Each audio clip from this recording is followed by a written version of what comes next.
Today on the CTV News at 5, a staged abduction, a massive search. This investigation collectively cost in excess of tens of thousands of dollars when we compile costs on behalf of Calgary and Lethbridge. Now a young Lethbridge father is charged. Plus, how bullets from the shooting range ended up coming through the ceiling of a North End mobile home. And hundreds of fans came on down to try and win big at The Price is Right.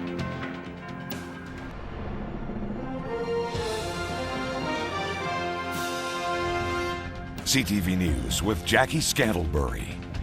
Good afternoon. A 25-year-old Lethbridge man has now been charged with public mischief for faking his own abduction.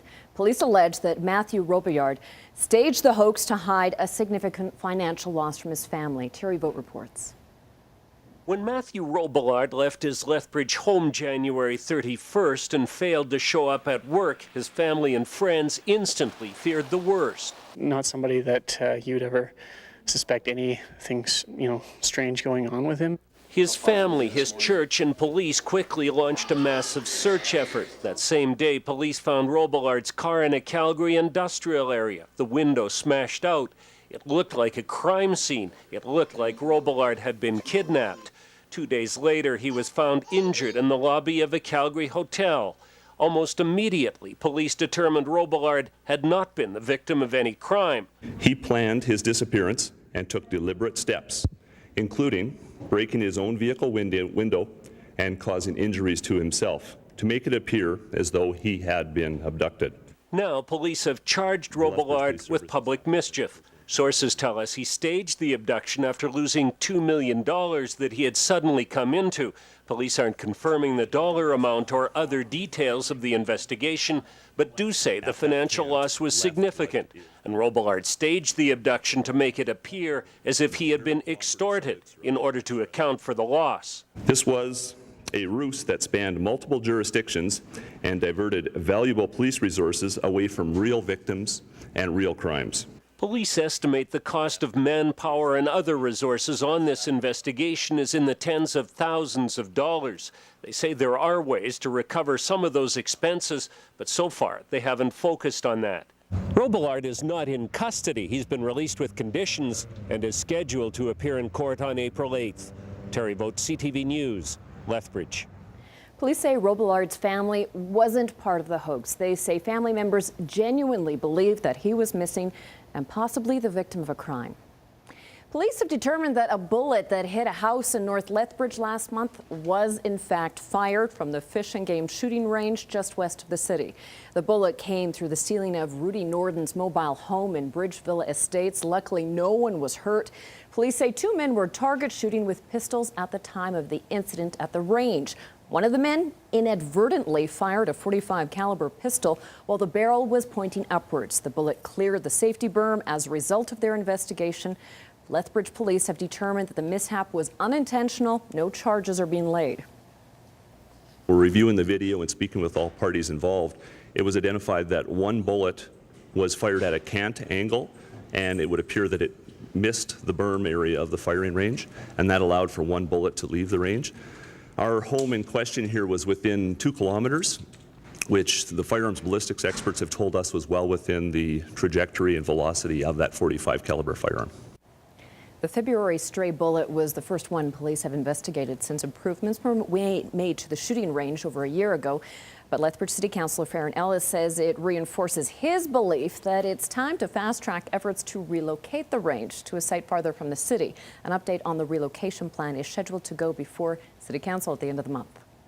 Speaking of bullets flying, Mounties are trying to track down two men shooting at a business in Walsh. It happened early Monday morning. Witnesses reported seeing two men in an older Chevy pickup truck shooting a semi-automatic rifle from the side of the Trans-Canada Highway. There was, in fact, an employee inside the building at the time. Luckily, they weren't hurt. If you have any information, you're urged to contact Redcliffe RCMP. And the Lethbridge YMCA was briefly evacuated this morning after someone detected smoke but it turned out to be a false alarm. It happened around 11 o'clock this morning. Staff say it appeared smoke was coming from somewhere inside the multi-purpose room. About 20 staff and 40 patrons were evacuated.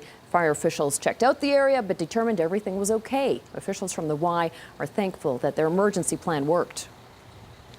Our main priority was everyone's safety. We evacuated the building as quickly as possible. It was very successful. Our patrons cooperated fully, and everyone's safe and sound. The building was fully operational by noon. A missing Raymond teen is back with her family tonight. April Dawn Dunmeyer was reported missing back on March the 9th. Raymond RCMP are happy to report that she is okay and has been reunited with her family. Police say that she was found, though, with the public's help at a rural community in southern Alberta last night.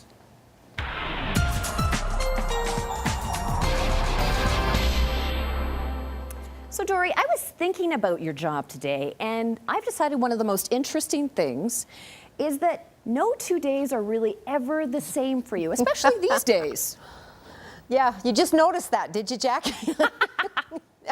It's been happening my whole career, yes, and this is certainly the week where everything is up, down, all around. We're going to hit 14 degrees for a daytime high tomorrow, but wait till you see the 5-day forecast. Don't get too happy with that or too comfortable because winter is returning. I'll have more details coming up.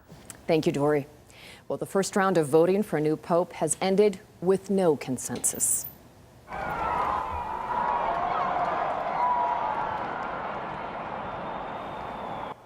There were gasps and cheers from the crowd in St. Peter's Square this afternoon when black smoke poured from the chimney of the Sistine Chapel.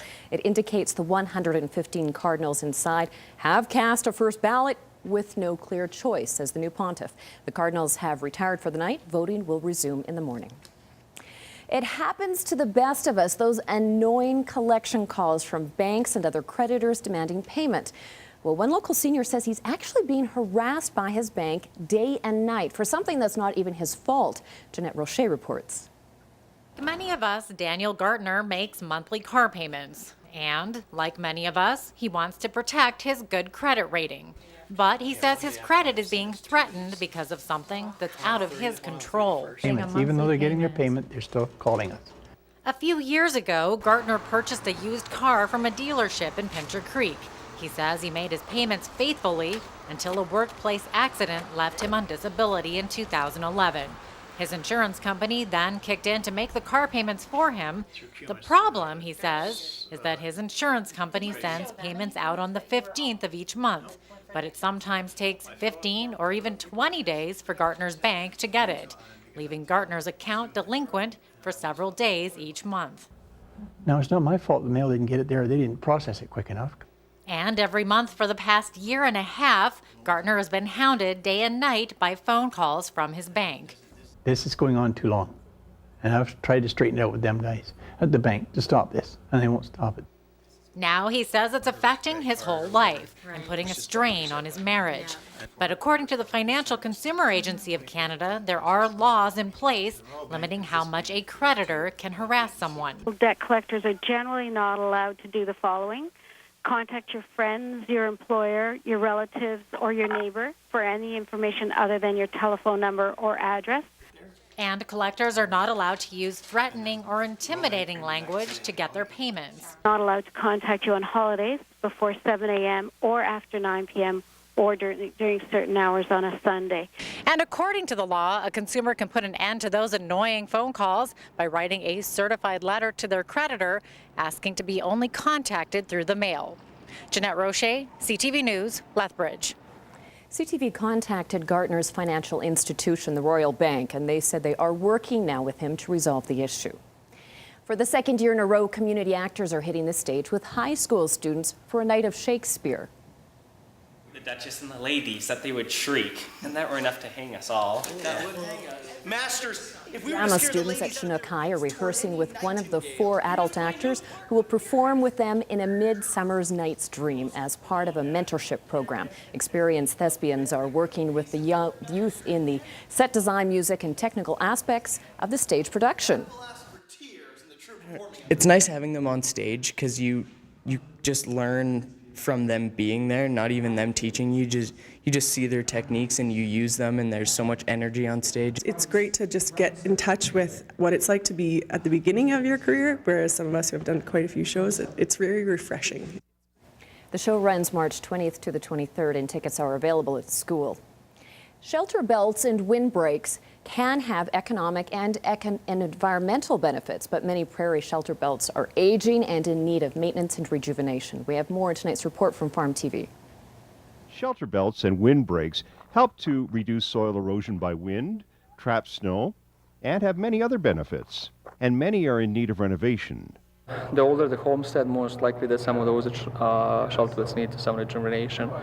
The other thing what it's needed is some maybe part of the shelter belts need rejuvenation when the hybrid poplar is deteriorating and getting old. So depending when did you plant and then how old your shelter belts, and also depending on the species what you have in your shelter belts. We do have a lot of older shelter belts in the southern Alberta, and basically we just want to try and rejuvenate them and keep them healthy so that they're serving the purpose that they were meant to do.